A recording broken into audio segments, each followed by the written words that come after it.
Halo, selamat datang ke channel ini. Oke, hari ini saya akan menjawab beberapa soalan.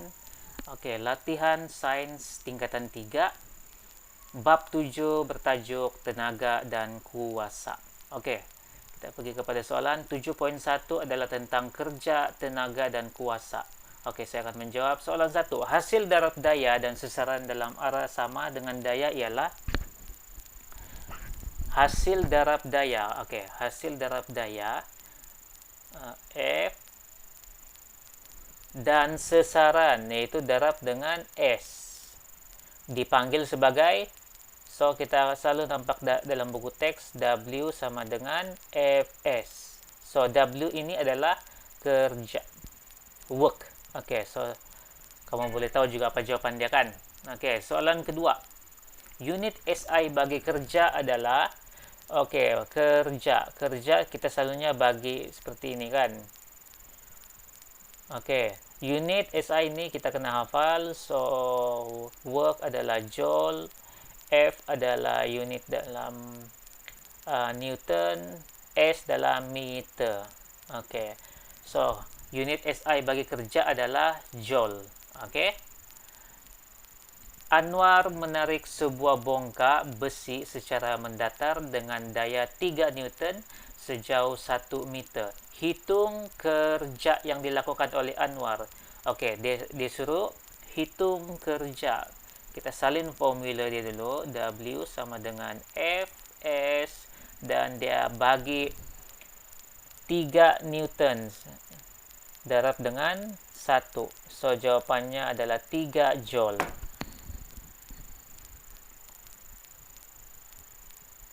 Kadar melakukan kerja dalam satu unit massa merupakan kadar melakukan kerja dalam satu unit massa.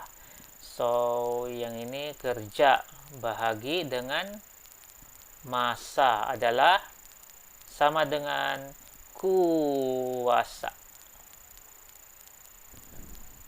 Oke, kita pergi kepada soalan 5. Fangsin berjisim 50 kg menaiki tangga dengan ketinggian menegak 3 meter. Hitung tenaga keupayaan graviti. Dia bagi graviti sini sama dengan 10 ms negatif 2. So, kita tahu tenaga keupayaan graviti disingkatkan kepada T kg dan formulanya adalah mgh. So, m ini dalam kg, g mesti 10, height adalah dalam meter.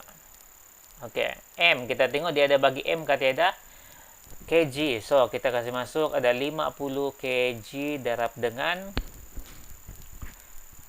gravity selalunya 10 ms negatif 2. Kita darab dengan height dia bagi ketinggian sebanyak 3 meter.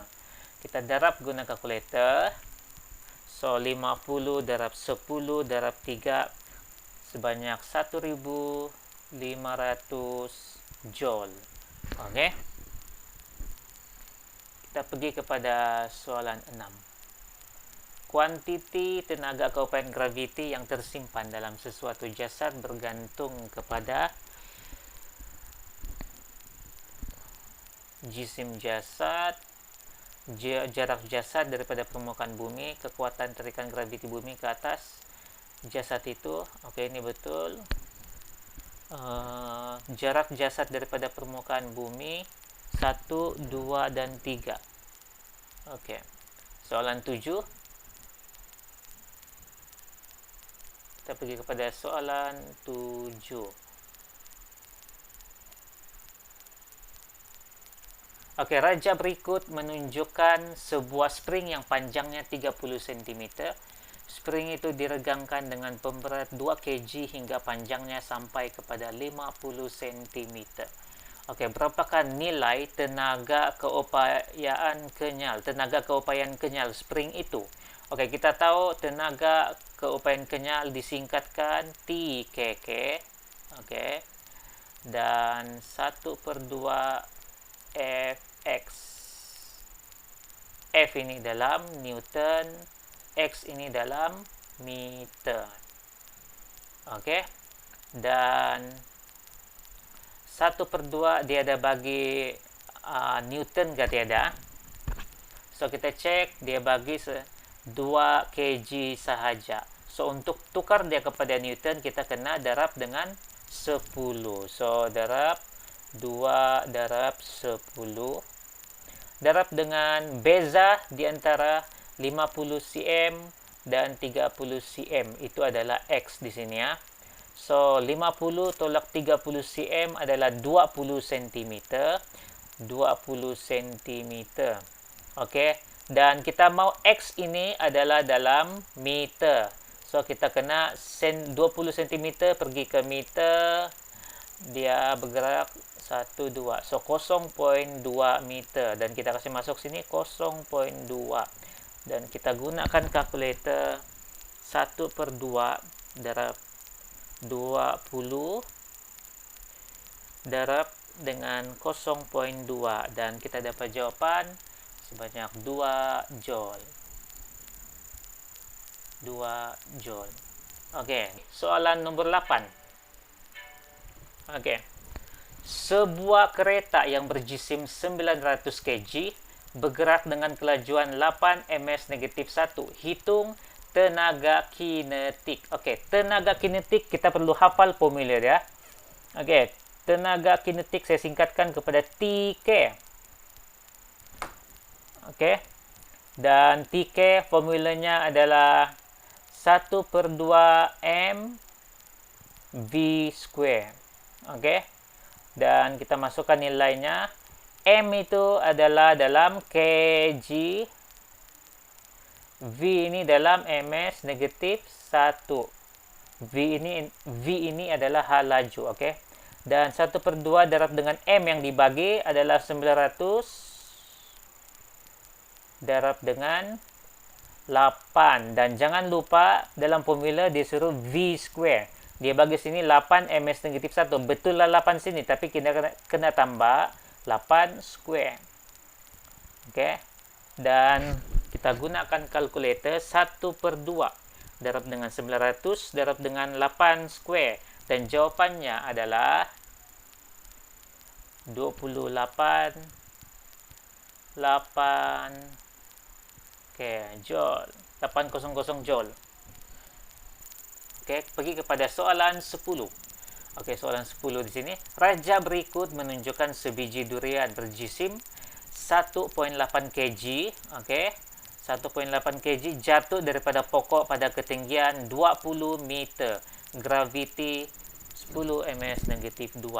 Soalan dia, hitung laju durian itu sebelum ia menghentam permukaan tanah. So, apa yang kita perlu buat dalam hal ini? So, kita bagikan. Okey. Dalam soalan 10 dia bagi kg, dia bagi ada meter, dia bagi graviti. Kalau kita nampak ada yang ini, ada graviti di sini, ada meter dan ada berat dia di sini. So, otomatis dia dianggap sebagai GH, tenaga keupayaan graviti. Okey. Dan dalam soalan dia minta hitung laju durian. Laju kita menggunakan dalam formula, laju ada dalam formula tenaga kinetik. Formula tenaga kinetik adalah 1/2 mv square. Okey. Dan kita masukkan dia punya nilai M, dia bagi sebanyak 1.8 kg. 1.8 kita darab dengan graviti 10, height dia adalah 20 meter. Okey, sama dengan 1/2 mass sekali lagi adalah 1.8 dan darab dengan V square. V square ni kita tidak tahu sebab dia bilang sini hitung laju durian itu. So, kita tidak tahu. Jadi, kita letak dia sebagai V square. Okey. Dan kita guna kalkulator. 1.8 darab dengan 10 darab dengan 20. 360. So, yang sebelah lagi kita kira 1/2 darab dengan 1.8. 0.9. 0.9 V square. Sebab V square kita tidak tahu. Okey. So, apa yang perlu kita buat? Kita tinggalkan V square di sebelah. 360, 0.9 ni kita turun dia bawa ke sebelah dan dia jadi bahagi 0.9. Okey, saya terbalikkan V2 sama dengan kita bahagikan 360 bahagi dengan 0.9, 400. Okey. So, kita sama dengan sini lagi. So, kita hanya mau hal laju, kita tidak mau V square. Ya, ada square di sini. So, apa perlu kita buat? Square ni kita pindah ke sebelah. Okey, dia jadi puncak kuasa. Puncak kuasa 400. Okey. Dan kalau kita gunakan kalkulator, 400 adalah 20 ms negatif 1. Kerana apa? Ms negatif 1 kerana dia minta hal laju. Unit untuk hal laju adalah ms negatif 1. So, kita dapat jawapan sini. Okey, soalan 11. Sebuah kotak berjisim 3 kg dijatuhkan dari ketinggian 5 meter. Hitung tenaga kinetik kotak itu apabila kotak itu sampai ke tanah. Okey.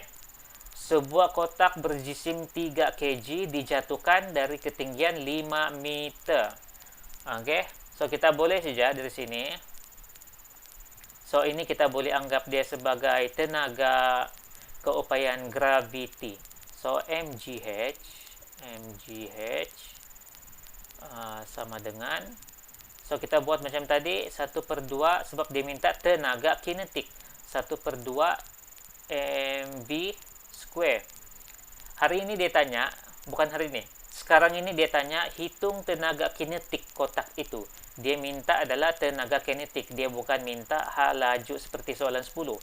So, kita masukkan 3 mass mgh, 3 darab dengan 10, graviti selalunya 10 darab dengan 5. Okey. Dan 1/2 darab dengan 3 darab dengan v square.